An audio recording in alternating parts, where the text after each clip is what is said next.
ইতিমধ্যেই দক্ষিণবঙ্গের কিন্তু বিস্তীর্ণ যে জেলাগুলো রয়েছে সেখানে কিন্তু বজ্র বিদ্যুৎ সহ বৃষ্টিপাত শুরু হয়ে গেছে। কালবৈশাখী ঝড় বৃষ্টি দেখতে পাচ্ছেন যে ক্রমাগত কিন্তু কলকাতার দিকে কিন্তু মেঘ ঢুকছে, অর্থাৎ ঝোড়ো হাওয়া, সাথে কিন্তু একটা বজ্রবিদ্যুৎ সহ ভারী বৃষ্টি, কোথাও কোথাও হালকা, কোথাও কোথাও মাঝারি দেখতে পাচ্ছে। খড়গপুর, কোলাঘাট অর্থাৎ পূর্ব মেদিনীপুর পশ্চিমের দিক থেকে কিন্তু প্রচুর পরিমাণে মেঘ ঢুকছে কিন্তু দক্ষিণবঙ্গের দিকে। এর ফলে কিন্তু দক্ষিণবঙ্গের বর্তমান বিস্তীর্ণ এলাকায় কিন্তু বৃষ্টিপাত শুরু হয়ে গেছে এবং আগামী কিন্তু 2 থেকে 3 তারিখ 2রা 3রা মে পর্যন্ত কিন্তু বৃষ্টিপাত চলবে। তো জেনে নেওয়া যাক আইএমডি রিপোর্টে আজকে কি আবহাওয়ার আপডেট ছিল। তো প্রথমত আমি একদম চলে যাব থান্ডারস্টর্ম অ্যাক্টিভিটিতে, যেখান থেকে কিন্তু আইএমডি রিপোর্টে একটা বড় কিন্তু আপডেট রয়েছে। সেটা দেখতে পাচ্ছেন যে thunderstorm with wind speed reaching 50 থেকে 60 কিলোমিটার, অর্থাৎ 50 থেকে 60 কিলোমিটার বেগে কিন্তু থান্ডারস্টর্ম অ্যাক্টিভিটির যেটা সম্ভাবনা রয়েছে সেটা হচ্ছে ঝাড়খণ্ড, ওয়েস্ট বেঙ্গল, মেঘালয়া, ইস্ট মধ্যপ্রদেশ, এদিকে হচ্ছে ছত্তিশগড়, এদিকে হচ্ছে আমাদের কর্ণাটক, উড়িষ্যা। এবং থান্ডারস্টর্ম লাইট রেনের কথা যদি বলা হয় তাহলে দেখতে পাচ্ছেন যে 40 থেকে 50 কিলোমিটার বেগে যদি বৃষ্টিপাতের কথা, তাহলে কিন্তু নাগাল্যান্ড, মণিপুর, মিজোরাম, এদিকে রয়েছে হচ্ছে Karnataka, sub Himalayan region, West Bengal, inter Sikkim, বিভিন্ন যে জায়গাগুলো রয়েছে 30 থেকে 40 কিলোমিটার বেগে থান্ডারস্টর্ম অ্যাক্টিভিটির সম্ভাবনা রয়েছে কিন্তু তেলেঙ্গানা, কোস্টাল কর্ণাটকার এই যে জায়গাগুলো রয়েছে সেইখানে কিন্তু একটা 30 থেকে 40 কিলোমিটার বেগে কিন্তু বৃষ্টিপাতের সম্ভাবনা রয়েছে। এবং যদি আমরা আজকে যদি দেখাই যে আইএমডি রিপোর্ট থেকে কীরকম কী সতর্কতা জারি করা হচ্ছে, দেখতে পাচ্ছেন বিহার, ঝাড়খণ্ড, এদিকে হচ্ছে আসাম, ত্রিপুরার বিস্তীর্ণ যে রাজ্যগুলো রয়েছে সেখানে কিন্তু কমলা সতর্কতা জারি করা হয়েছে। এবং পশ্চিমবঙ্গ, বিহার, এদিকে হচ্ছে উত্তরপ্রদেশ, এইদিকের জন্য কিন্তু হলুদ সতর্কতা জারি করা হয়েছে আপাতত। এবার আমরা একদম চলে আসি ম্যাপে, যেখানে কিন্তু বৃষ্টিপাত দেখতে পাচ্ছেন 9টা করে যদি আপনাদের আপডেট দেখাই তাহলে কিন্তু দক্ষিণবঙ্গের কিন্তু বিস্তীর্ণ জায়গাগুলোতে কিন্তু বিক্ষিপ্তভাবে বৃষ্টিপাত চলছে। সব জায়গায় কিন্তু সমান বলবো না, বৃষ্টিপাত হচ্ছে, কোথাও কোথাও মেঘ করছে এবং বজ্রপাত হচ্ছে কিন্তু বৃষ্টি হচ্ছে না, কোথাও কোথাও কিন্তু বৃষ্টিপাত হচ্ছে। তো এটা কিন্তু সম্পূর্ণ নির্ভর করছে প্রকৃতির ওপর, সেরকম কনফার্মভাবে বলা যাচ্ছে না। তবে কিন্তু দক্ষিণবঙ্গের বিস্তীর্ণ এলাকায় কিন্তু কোথাও হালকা, কোথাও মাঝারি বৃষ্টিপাত কিন্তু বিস্তীর্ণ এলাকা জুড়ে চলবে দক্ষিণবঙ্গের একাংশের সাথে। কিন্তু উড়িষ্যাতে কিন্তু কালকে সারাদিন উড়িষ্যাতে কিন্তু একটা ভারী বৃষ্টিপাত হওয়ার সম্ভাবনা লক্ষ্য করা যাচ্ছে বিক্ষিপ্তভাবে।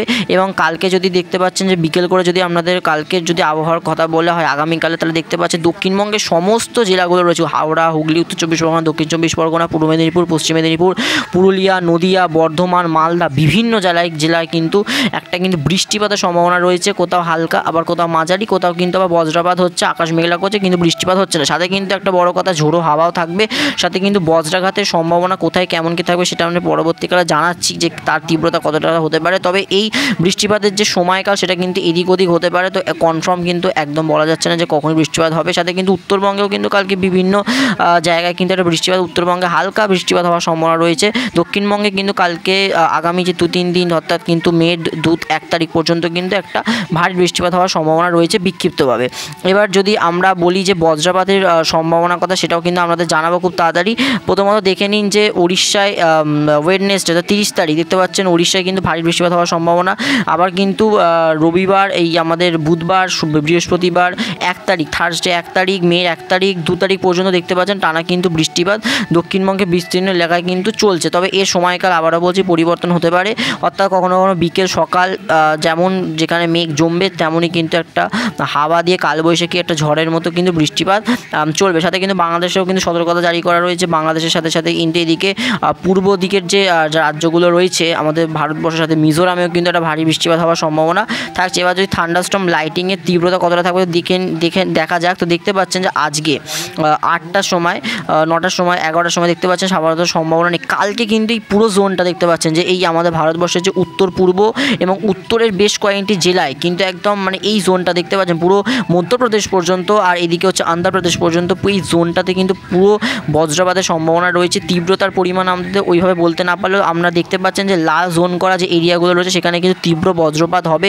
কলকাতাতে কিন্তু ব্যতিক্রম নয়। তো দেখতে পাচ্ছেন কলকাতায় কিন্তু সবুজ এবং হলুদ হয়ে রয়েছে, অর্থাৎ কিন্তু একটা মিনিমাইজ কিন্তু একটা বজ্রপাতের সম্ভাবনা রয়েছে, তীব্রতা বজ্রপাতের নয়। তবে এইটা খুব ভালো খবর একটা আমরা জানাচ্ছি যে আগামী 3 থেকে 4 দিন যতদিন পর্যন্ত বৃষ্টিপাত যেহেতু চলবে, এই জন্য কিন্তু কলকাতার টেম্পারেচার প্রচুর কম থাকবে। তেমন হচ্ছে বলে রাখছি, সর্বোচ্চ কিন্তু কলকাতায় 35 ছোবে না, হয়তো 32 থেকে 33 ডিগ্রি কাছাকাছি টেম্পারেচার থাকবে। সর্বনিম্ন কিন্তু 23-24 ডিগ্রি টেম্পারেচার কিন্তু নেমে যাবে। যেহেতু বৃষ্টিপাত হচ্ছে সেই জন্য কিন্তু টেম্পারেচার অর্থাৎ একটা যে আশপাশ করা গরম ছিল দক্ষিণবঙ্গে সেটা থেকে কিন্তু স্বাভাবিক মানুষ কিন্তু রেহাই পাবে। এবং আগামী 2 থেকে 3 দিনের জন্য এটাই ছিল কিন্তু আপডেট। পরবর্তীকালে আবহাওয়ার যদি পরিবর্তন হয় সেটা ভিডিওর মাধ্যমে জানিয়ে দেওয়া হবে। আজকের জন্য এটুকুই। অসংখ্য ধন্যবাদ আমাদের সাথে জুড়ে থাকার জন্য।